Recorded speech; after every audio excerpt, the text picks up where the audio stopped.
Greetings, and welcome to the world of Coventry Paranormal Investigators.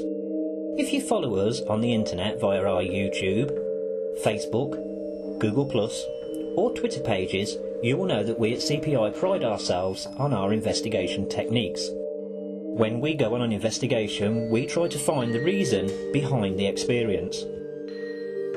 If something goes bump in the night, we try to find out what went bump, and more importantly, why it went bump. If people experience cold patches, we look for a draft. If people feel as though they're being watched or feel nausea in certain areas, we look for electrical cables or appliances giving off high EMF, or electromagnetic fields. In all the years our group has been together, we have found that 98% of all paranormal happenings can be explained. This is why we've put together 5 videos showing how things may not be answered straight away, but after years and years of investigation, the truth can be found out. What you thought to be true can either be an unintentional deception or an outright lie. And here we give you the truth as accepted by the majority of people behind 5 mysteries that at the time were thought to be true, but only after much investigation or an outright confession were found to be untrue. We ask that you make up your own minds. For our first investigation in this series of 5 videos, we travel back to 19th century America and look at the story of the Fox sisters, the founders of the Spiritualist movement. On December the 11th, 1847, John Fox, along with his wife Margaret and their 2 daughters, Kate and Margaret, also known as Maggie, moved into their house in the small hamlet of Hydesville, about 20 miles from Rochester, New York. Now, the house in question already had a reputation for being haunted, and by late March 1848, the family began to be frightened by unexplained sounds that at times sounded like knocking and at other times sounded like furniture being moved around. What the family didn't know was that the noises were being made by 15-year-old Margaret. Here, in her own words, is what happened. When we went to bed at night, we used to tie an apple to a piece of string and move the string up and down, causing the apple to bump on the floor. Or we would drop the apple on the floor, making a strange noise every time it would rebound. Mother listened to this for a time. She would not understand it and did not suspect us of being capable of a trick because we were so young. Now, we can only assume that the girls got some joy out of seeing their poor mother at the end of her wits and decided on the night of March 31st, as children always tend to do, to push things a bit further. As the noises started that night, Kate decided to challenge the invisible noise maker, presumed to be a spirit, to repeat the snaps of her fingers. It did. She then asked it to rap out the ages of the girls. Again, it did. Mr. and Mrs. Fox called in their neighbours to witness the events, and over the course of the next few days a code was developed where raps could signify yes or no in response to the questions, or be used to indicate letters of the alphabet. They found out through the rappings that the spirit was called Mr. Splitfoot, which is the nickname for the devil. Now, this could be seen as being a bit of harmless fun. You have to remember that people back in the 19th century were a lot more innocent about the ways of the world and how it worked, and also a lot more superstitious and religious than we are today. Because of this, everyone took what the girls were saying and doing as gospel truth, and no one at the time appears to have questioned the validity of their claims. This makes what happened next even more disturbing. What seemed like a little bit of fun took a darker turn a few days later, when the girls claimed the alleged entity creating the sounds was the spirit of a peddler named Charles B. Rosner, who had been murdered 5 years earlier and buried in the cellar of the Fox homestead. Maggie Fox, in her later years, speaking about their neighbours, noted, "They were all convinced that someone had been murdered in our house. They asked the spirit through us about it, and we would rap 1 for the spirit to answer yes, not 3 as we did afterwards. The murder, they concluded, must have been committed in the house. They went over the whole surrounding country trying to get the names of people who had formerly lived in our house, and finally they found a poor man named Bell. and they said that this poor innocent man had committed murder in the house, and that the noises had come from the spirit of the murdered person. Poor Bell was shunned and looked upon by the whole community as a murderer. Kate and Margaret were sent to nearby Rochester during the excitement, Kate to the house of her older sister Leah, and Margaret to the house of her brother David, and, as expected, the rappings followed them.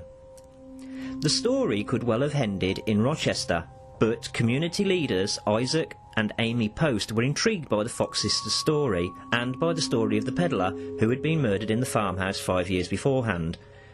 The Posts invited the girls to a gathering at their home where thumps and raps gave answers to questions. The Posts were further convinced when Leah Fox also proved to be a medium, communicating with the Posts' recently deceased daughter. Afterwards, Amy Post accompanied the sisters to a private room where they were asked to undress and were examined by a committee of skeptics who found no evidence of a hoax. It didn't take long for Kate and Margaret to become well-known mediums, giving séances for hundreds of people at a time, and soon they were mixing with the great and good of the era. But the lack of parental supervision began to tell, and both of the young women began to drink wine. The sisters were invited to New York by 19th century American seer Andrew Jackson Davis, who would later become the John the Baptist of modern spiritualism, and before long Maggie, Kate and Leah embarked on a professional tour to spread the word of the spirit world, booking a suite fittingly at Barnum's Hotel on the corner of Broadway and Maiden Lane, an establishment owned by a cousin of the famous showman P.T. Barnum. It was during one of these sessions they conducted in the hotel parlour that the spirits rapped out in time to a popular song and spelled out a message: "Spiritualism will work miracles in the cause of reform." And so spiritualism was born. Leah stayed in New York entertaining callers in her séance room, while Maggie and Kate took the show to other cities, among them Cleveland, Cincinnati, Columbus, St. Louis, Washington DC and Philadelphia. It was here in Philadelphia during a séance in 1852 that Maggie met explorer Elisha Kent Kane, 13 years her senior. And even though he thought she was a fraud, the two fell in love, and the following year they were married. She abandoned the spiritualist movement at Kane's request. Sadly, Kane died 1 year later, and in mourning she began to drink very heavily. Kate, meanwhile, married a devout spiritualist and continued to develop her powers of mediumship. It's claimed that at times she would convey 2 messages at once, one spoken and one written. Her business boomed during and after the Civil War as increasing numbers of the bereaved found solace in spiritualism. Prominent spiritualist Emma Hardidge wrote that the war added 2 million new believers to the movement, and by the 1880s there were an estimated 8 million spiritualists in the United States and Europe. Kate was expected to do more and more, and soon became tired, disillusioned and worn out, and she too began to drink heavily. In 1888 the sisters had a big falling out. Leah had publicly chastised Kate on her drinking habits and accused her of not being able to look after the 2 children she now had. So, on October the 21st of that year, the New York World ran an interview with Maggie where she stated that on that evening at the New York Academy of Music she would publicly denounce spiritualism. Some claim Maggie did this as the paper paid her $1,500 for an exclusive interview, and that after the death of her husband she had fallen on hard times and needed the money. Whatever the reason, that night Maggie stood on stage and told a packed house, "My sister Kate and myself were very young children when this horrible deception began." She went on to tell how they used an apple to make the rapping sounds. The sisters graduated from apple dropping to manipulating their knuckles, joints and toes to make the rapping sounds. She told the audience, "A great many people, when they hear rapping, imagine at once that the spirit is touching them. It is a very common delusion. Some very wealthy people came to see me some years ago when I lived on 42nd Street, and I did some rapping for them. I made the spirit rap on the chair, and one of the ladies cried out, "I feel the spirit touching me on the shoulder." Of course, it was pure imagination. She offered a demonstration, removing her shoes and placing her right foot upon a wooden stool. The room fell silent and still, and was rewarded with a number of short little raps. There stood a black-robed, sharp-faced widow, the New York Herald reported, working her big toe and solemnly declaring that it was in this way she created the excitement that has driven so many persons to suicide or insanity. One moment it was ludicrous, the next moment it was weird.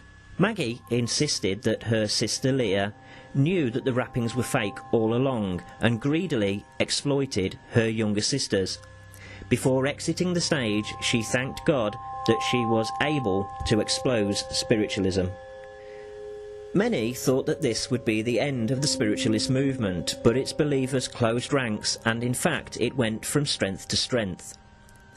Unfortunately, the darker side of the coin is that it also gave rise to charlatans and frauds, and from then on spiritualism was marred by tricksters using ever more elaborate methods to fool people. Even though she recanted her confession a few years later, insisting that her spirit guide had beseeched her to do so, her reversal prompted more disgust from devoted spiritualists. Maggie never reconciled with Sister Leah, who died in 1890. Kate died 2 years later whilst on a drinking spree, and Maggie passed away 8 months later in March 1893.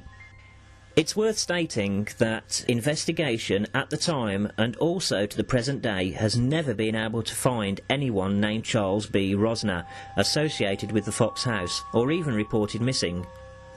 In 1904, after a supposed wall fell down in the cellar of the old Fox House revealing a skeleton, believers seized this as proof that the sisters had been genuine. Although never proved beyond any doubt, it appeared as though it was in some way a ploy to try and add credibility to the failing sisters' reputation. But after thorough investigation, the body was found to be a mishmash of bones, some even being animal bones, and the wall appeared to be due to an expansion of the foundations, and not concealment of a secret grave. Even though the movement started due to a couple of teenage girls having fun on the eve of April Fool's Day, it is the 8th largest religion in the UK, with the movement even bigger in its home country of America. And I have to say, as a paranormal investigator, not only have I come into contact with some very poor mediums, but I've also come into contact with some amazing ones. I have seen mediums give details of things that they could not know unless they were mind readers or cat burglars in their spare time. I am also a believer of that all that we can see is not all that is there, and you only have to look at some of our investigation videos to see a fraction of the things that Belief is an intensely personal thing, so with that in mind, we'll bid you goodbye and say thank you for watching this video. But keep an eye on our channels, because our next visit will be looking at the legend of the Cottingley Fairies.